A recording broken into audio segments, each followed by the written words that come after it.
Olá, pessoal, sejam muito bem-vindos. Estamos com muito prazer no canal Mediunidade Online.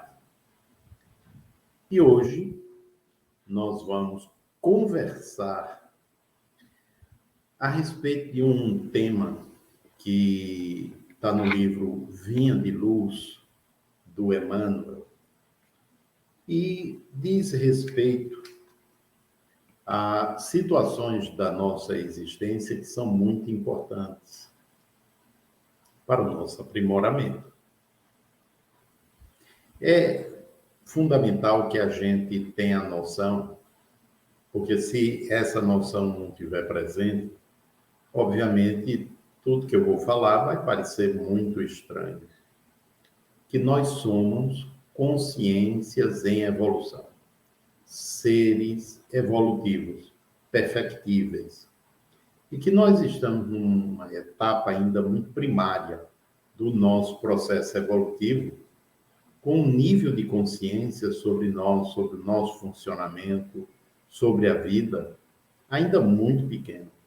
Embora a gente pareça, do ponto de vista do conhecimento geral, da tecnologia, a gente pareça ter avançado bastante.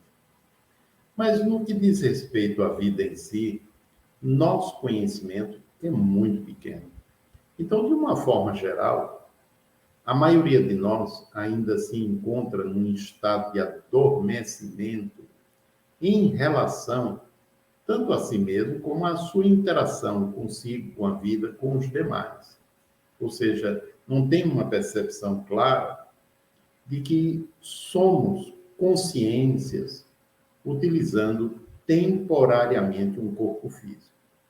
Ou, se você preferir uma outra terminologia, somos espíritos em evolução que viemos de uma outra dimensão para este plano, através do processo reencarnatório, assumimos um novo corpo físico a partir da concepção, não é no nascimento nem depois. Cada feto já é um espírito encarnando e colaborando para a formação deste novo corpo. Então, nessa concepção, nós não somos um corpo. Estamos utilizando um corpo e construímos uma personalidade em conjunção com o nosso relacionamento com o ambiente, pai, mãe, figuras substitutas, para aqui realizarmos tarefas dentro do processo de aprendizado que nos compete. E quando chegamos ao final desse aprendizado, seja logo no início, né, bebê, criança, adolescente, adulto, jovem, idoso e por aí afora, porque qualquer etapa nós podemos retornar para a dimensão de onde nós viemos, ou, se aproveitamos bem a experiência, sermos promovidos para uma outra dimensão de nível superior. Então, podemos retornar em qualquer etapa, a gente abandona o corpo físico e, por algum tempo, podemos até manter o ego, a personalidade que desenvolvemos aqui, lá, na dimensão que nos é própria, dentro do nosso nível evolutivo. Então, nesse item, o remédio salutar, que é o capítulo 157 do livro Vinha de Luz, de Emmanuel, por intermédio do Chico Xavier, ele comenta um texto que está em Tiago, onde Tiago diz o seguinte: confessai as vossas culpas uns aos outros e orai uns pelos outros para que sareis. É óbvio que, na época, a palavra culpa, ela talvez até pelo tipo de cultura estivesse bem empregada. Hoje a gente mudaria esse termo, né, para confessai-vos uns aos outros somente. né? Porque aí poderia entrar aquilo que nós nos sentimos culpados, aquilo que nós estamos sentindo no nosso âmago, uns em relação aos outros, as nossas mágoas e por aí afora. Muita coisa, né? A questão da culpa, a gente está aprendendo a sair dela e apenas a percebê-la como um instrumento evolutivo, para que a gente, percebendo que fez algo inadequado, corrijamos e prossigamos indo por um caminho diferente daquele anterior, né? Então, Emmanuel ele diz o seguinte: a doença constitui fantasma temível no campo humano, qual se a carne fosse tocada de maldição. Entretanto, podemos afiançar que o número de enfermidades essencialmente orgânicas, sem interferências psíquicas, é positivamente diminuto. Vocês sabem quando foi psicografado esse livro pelo Chico Xavier? 1952.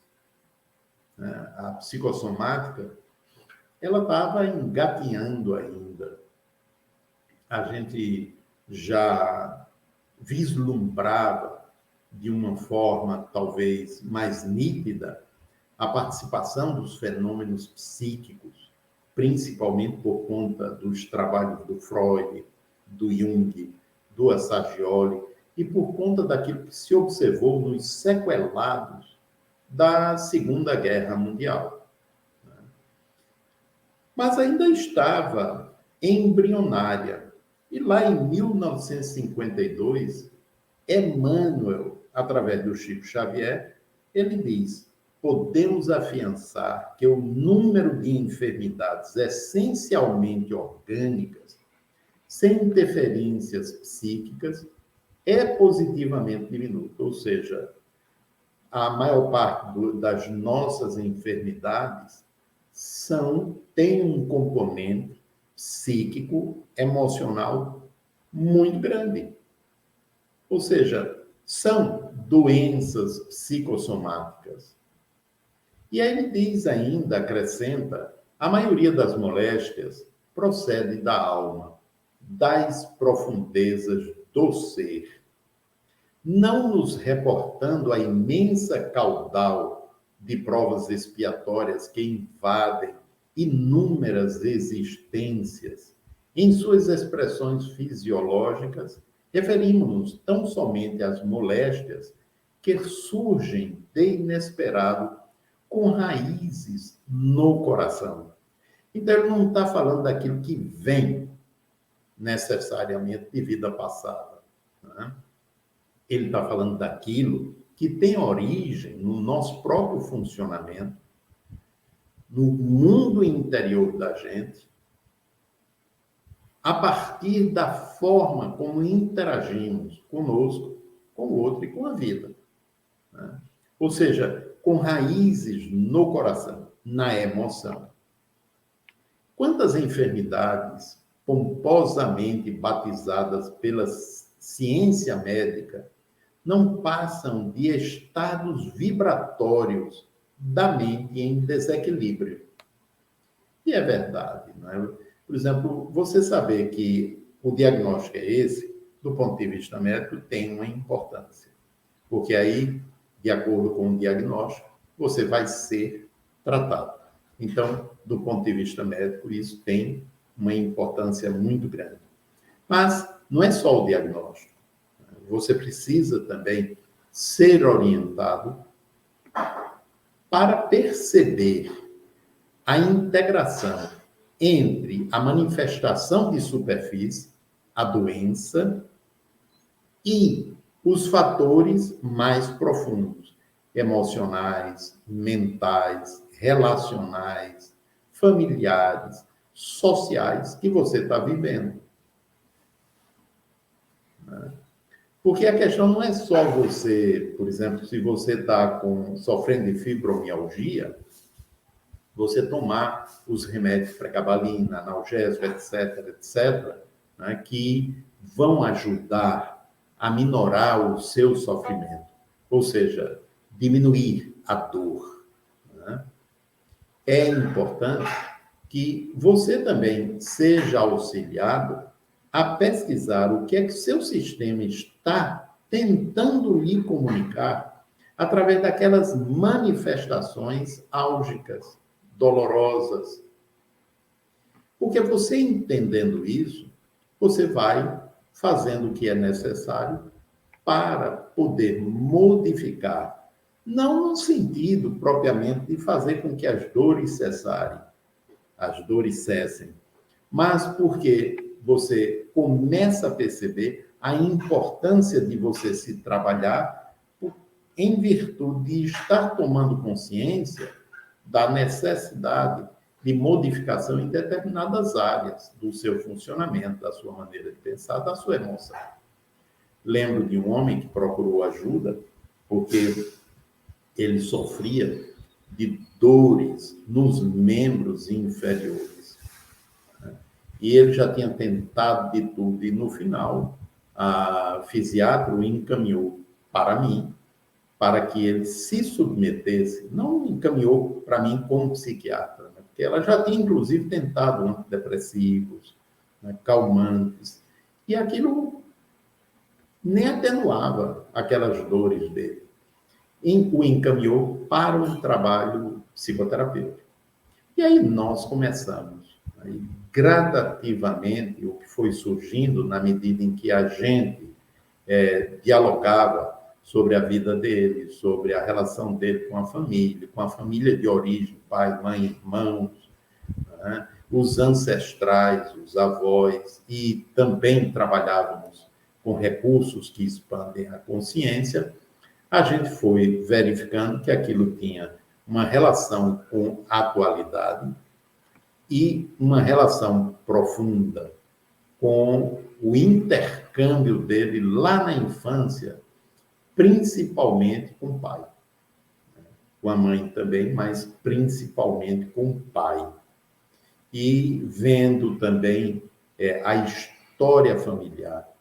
E na medida em que ele tomava consciência disso e percebia que precisava corrigir, modificar, ele foi aprendendo a fazer isso, ele foi melhorando, abrindo a mente para acessar cargas emocionais mais profundas que estavam no inconsciente. Essas foram vindo com conteúdos muito dolorosos e as dores foram cessando, né? O interessante, o que me chamou a atenção, que eu também só percebi depois, eu nem perguntei se ele, como é que estava a relação com as dores, né? Que a gente costuma perguntar, né? De 0 a 10, quanto é que está? Estava em 9, né? Ou 10. E depois, com o tempo, de 0 a 10, está em quanto? Nem esqueci de perguntar, porque estávamos trabalhando aquilo que estava surgindo, e era muito material. E aí chegou um momento que ele já não sentia mais a dor, né?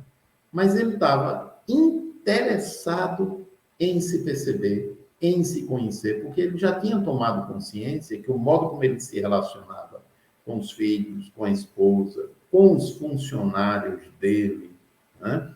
Ele era gerente, né, de uma empresa, uma grande empresa, e tinha como subalternos pelo menos uns 100 funcionários, né?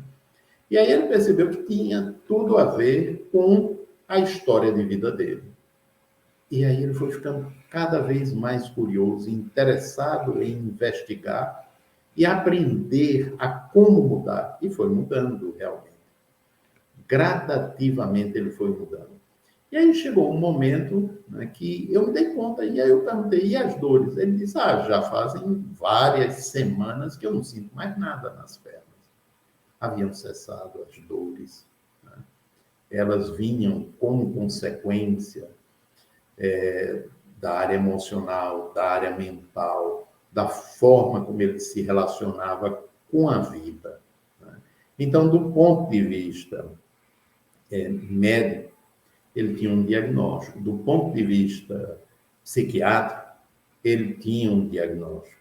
Mas o que ele precisava trabalhar, né, eram aqueles fatores vivenciais da atualidade e mais antigos.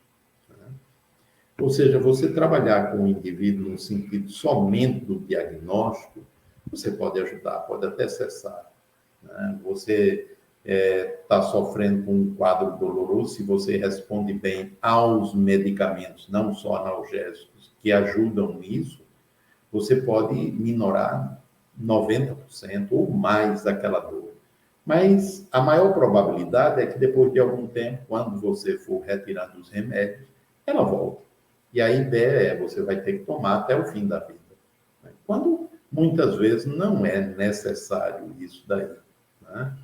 Então, continuando aqui, aí ele diz, Emmanuel, né, prosseguindo no capítulo Remédio Salutar, qualquer desarmonia interior atacará naturalmente o organismo em sua zona vulnerável.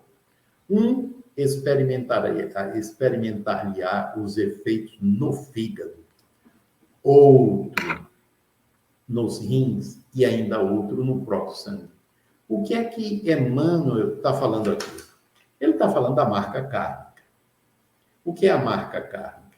São as impressões que o perispírito, com as suas disfunções vibratórias, né, localiza no corpo físico em determinadas áreas, e essas áreas se tornam as áreas mais vulneráveis, né? Ou aquilo que se chama a zona de choque, né? Onde a patologia vai expressar-se, ou através da qual a patologia se expressará. Então, uns é no estômago, outros é na pele, né? E isso revela a marca kármica, né? Em consonância com o que está ocorrendo na atualidade. E isso é importante a gente saber, porque mais adiante, Emmanuel ele nos diz o seguinte: em tese, todas as manifestações mórbidas, doentias, se reduzem a desequilíbrio. Desequilíbrio esse cuja causa repousa no mundo mental. E aí, muita gente chega e diz, não entendo por que eu adoeci. Eu estava tão bem. Né? Se aquilo veio, se aquela manifestação está acontecendo, não estava tão bem assim. Você podia não ter consciência, não estar percebendo, mas alguma coisa já vinha acontecendo há algum tempo, que não é de repente, a não ser com impactos. Né? Pode ser dessa forma. Mas, normalmente, já vinha acontecendo ao longo, muitas vezes, de anos, né? Fragilizando aquela área do corpo físico, quando não se expressa diretamente através do próprio campo mental ou campo mental. Então, o grande apóstolo, comenta Emmanuel, do cristianismo nascente, foi médico sábio, quando aconselhou a aproximação recíproca uns com os outros. Ou seja, falar, não guardar, não deixar lá dentro. É coisa que muitos de nós fazemos.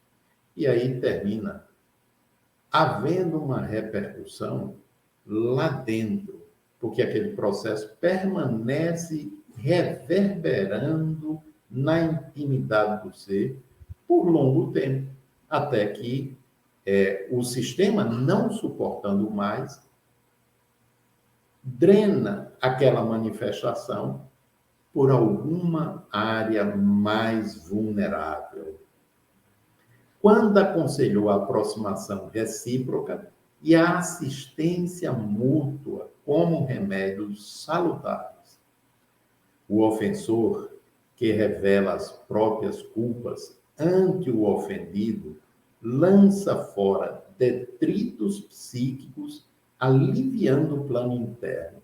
Ou seja, está suplantando o orgulho, está suplantando a vaidade, está treinando a humildade e, dessa forma,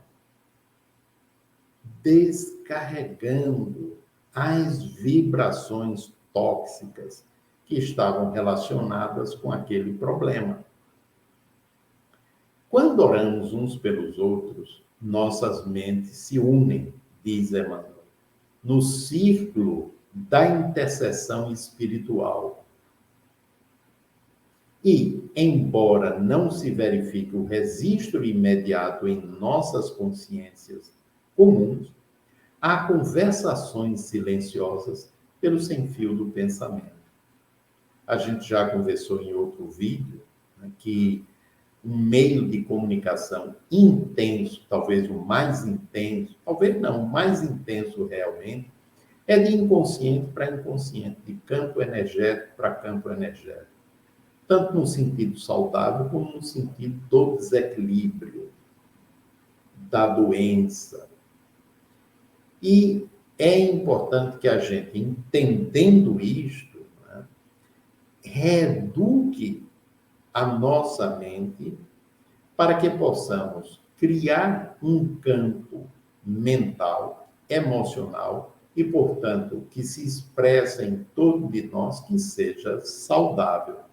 E aí, certamente, os processos de sintonia vibratória vão ocorrer muito mais nesse padrão que é positivo, né? Porque é aquele que nós estamos ou estaremos mais comumente vibrando. A cura, diz Emmanuel, jamais chegará sem o reajustamento íntimo necessário. E quem deseja melhoras positivas na senda de elevação, aplique o conselho de Tiago. Nele possuímos remédio salutar para que saremos na qualidade de enfermos encarnados ou desencarnados. Você veja bem, ele falou isso uns para com os outros. Na psicoterapia, o que é que a pessoa faz? Ela fala aquilo que ela não fala para ninguém. Através do que ela fala, e mesmo daquilo que ela não fala para ninguém, ela vai revelando aquilo que ela não fala nem para ela no nível consciente. Aquilo que está lá atrás da faixa, da camada da consciência. E na medida em que isso vai sendo externado, voluntário ou involuntariamente, seja pela fala, né, sem que a própria pessoa o perceba, seja pelos exercícios, as vivências, as técnicas, né? Quando a pessoa entra em estado expandido de consciência, vai promovendo, pela drenagem do campo emocional disfuncional e pela compreensão da correlação daquilo com os sofrimentos atuais, mudanças significativas. E a compreensão de que precisa, pela nova compreensão, funcionar com novas atitudes, fazendo escolhas diferentes, um novo caminho diferente do anterior. E isso é o que representa a cura. A cura que Jesus falava, que Tiago falava, não é a cura propriamente do corpo físico. É a cura emocional, é a cura mental, é a cura espiritual daquilo que representa a verdadeira doença, que gera as doenças que tanto nos incomodam e das quais tanto tentamos, muitas vezes inutilmente, porque elas reverberam para mais adiante nos livrar. Então, o que o Tiago está dizendo é, gente, não perca a esperança. Vocês podem se curar. Agora, a cura verdadeira é a cura do espírito, é a cura da alma, é a cura psíquica. a renovação do mundo interior. Então, fica aí a mensagem de Emmanuel para que a gente reflita e a gente possa, percebendo com mais clareza o nosso próprio funcionamento, fazer o que for necessário com a metodologia que a gente for aprendendo para modificar aquilo que a gente já sente e sabe que não é eficiente para uma vida mais leve, mais serena, mais tranquila. Então, um grande abraço para todos. Vamos finalizando aqui o programa Pingos de Reflexão no canal Mediunidade Online. E se você não é inscrito, se está gostando dos nossos vídeos, inscreva-se, ajudando-nos dessa forma a divulgar ainda mais esses conteúdos que fazem diferença na vida da gente. Um grande abraço a todos e até o próximo.